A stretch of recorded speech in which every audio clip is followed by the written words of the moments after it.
video is going to be all about my gray hair. Again, it is that time of the month where we talk about gray hair. So if that is something that you guys are interested in, just keep on watching. So it has been 11 months since the last time I dyed my hair, and I can't believe I have made it this far, to be honest with you guys. It's very exciting for me, and I'm very proud of myself for lasting this long.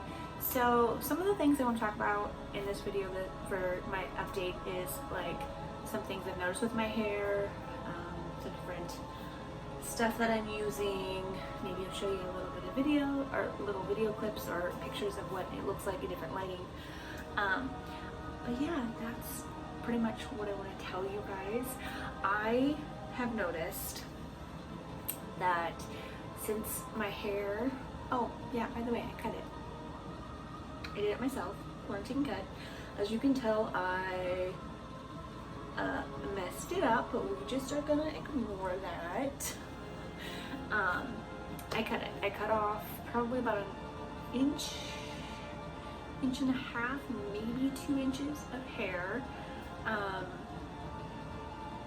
And then I also gave myself an undercut. If you heard that, an undercut.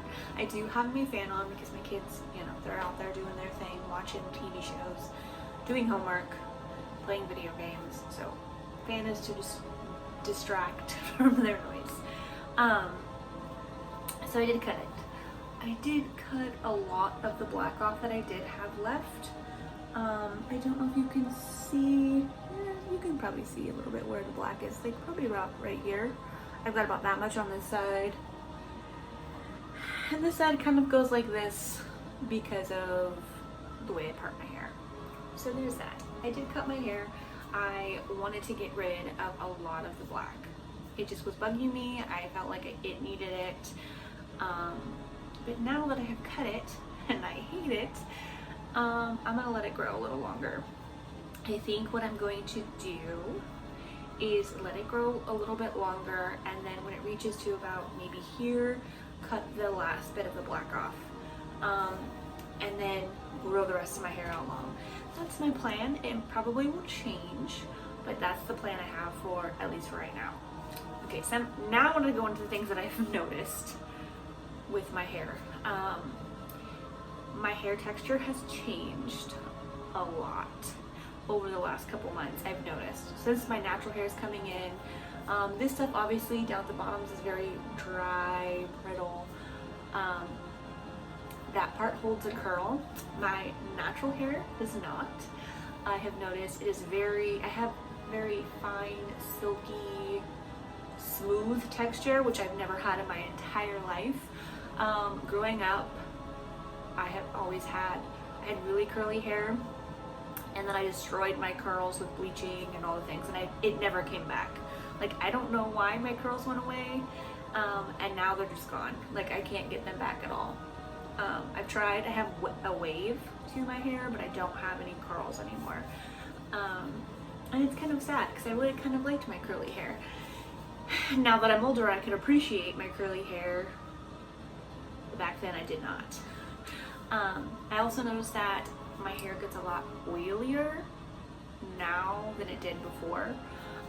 So like I can only go like a couple days in between my washes because of how oily my hair gets. I have been using the same dry shampoo. I love it. It does really work. This is it. It's Heritage by Mindy McKnight, and I got it at Walmart. It's vegan, cruelty free. It's got a whole list of things on there if you want to read that. It was like $8, which isn't bad.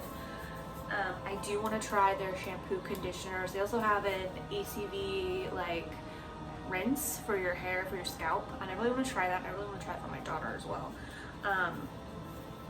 But yeah, I'm really loving this. This helps keep me going longer in between washes, but if I didn't use this, I could only probably go a day or two without washing my hair because it is so oily, and I don't know why.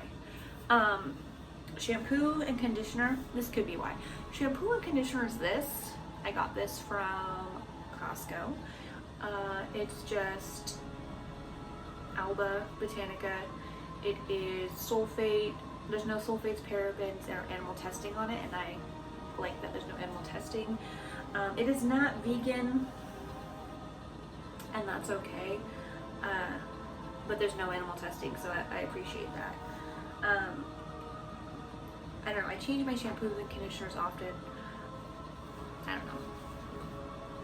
But yeah, that is pretty much what I've noticed with my hair. It is I have very thin hair, like fine, but I have a lot of it. I've noticed that my hair has grown in a lot, the more that I have left it dye free. When I first started, when I first started month 1, I didn't film it obviously, but month 1 my hair was very thin and it was like very brittle and it broke a lot.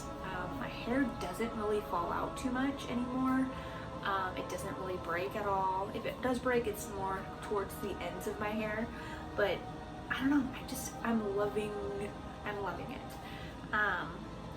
Some of the things that I want to talk about also is I'm very proud of myself for lasting as long as I have without dyeing my hair.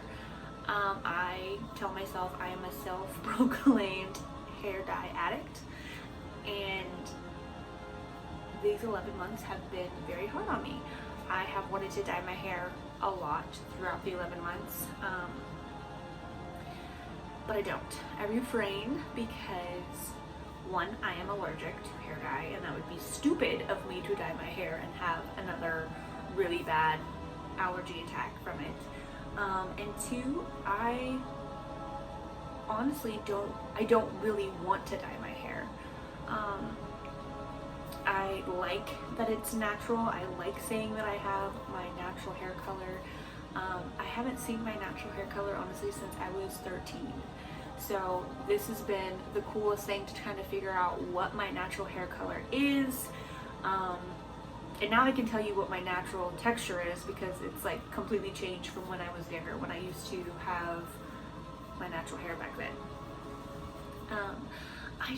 This hair has taught me patience, really, because it takes a lot of patience to grow out your natural hair color. It takes a lot of, I say, self-love as well, because I'm only 34 and people my age are still dyeing their hair. Looks are very important to a lot of people, and I feel like I'm trying to change up what I see as beautiful on myself.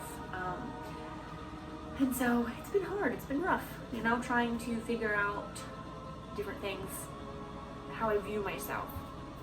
A lot of self-love, a lot of looking inward, shadow work, I feel like goes into when you grow out your natural hair color. A lot of people are like, oh, it's so easy. It's not that easy.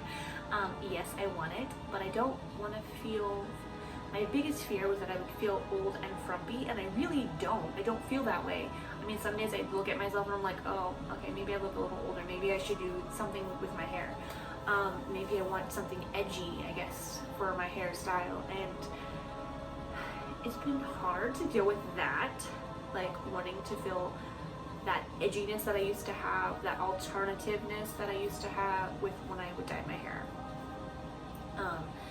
And I think that's why I gave myself that undercut, was just to kind of create that edginess that I have wanted for the last couple months. And it works. I do feel a little edgier.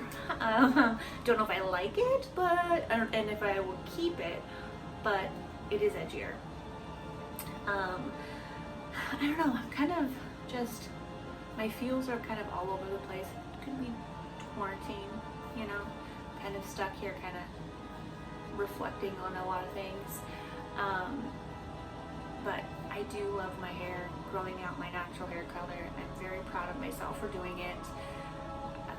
And I really just wanted to tell you that. I don't know, I don't have a lot to say, but I'm just very proud of myself for continuing to stick to this, because I'm a person who will go with one thing and do it and start to be good at it and then be like, no, I'm done. and then move on to the next thing. And I'm glad that I've stuck with this. This has been, I feel like, a long process, almost a year, and I feel really good about it. So my next project for my hair is to grow my hair out long. It depends, like, I don't know what I'll do with my undercut, we'll see.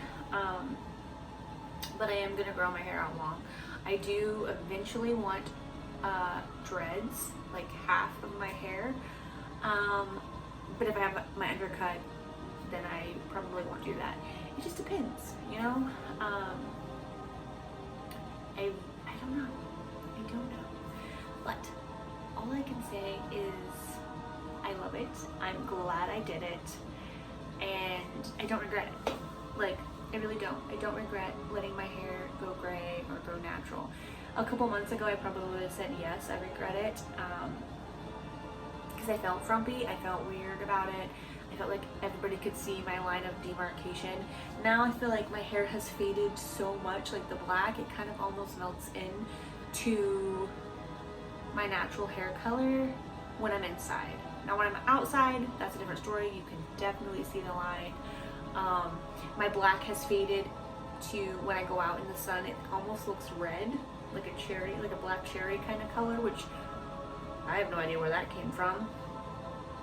I haven't had red hair in a very long time, and this part of my hair would not have been red. So it's just faded from like black to red, kind of, or a red hue, I guess. But yeah, sorry my videos all over the place. I'm just kind of rambling. We all know I ramble, and I just ramble my thoughts off.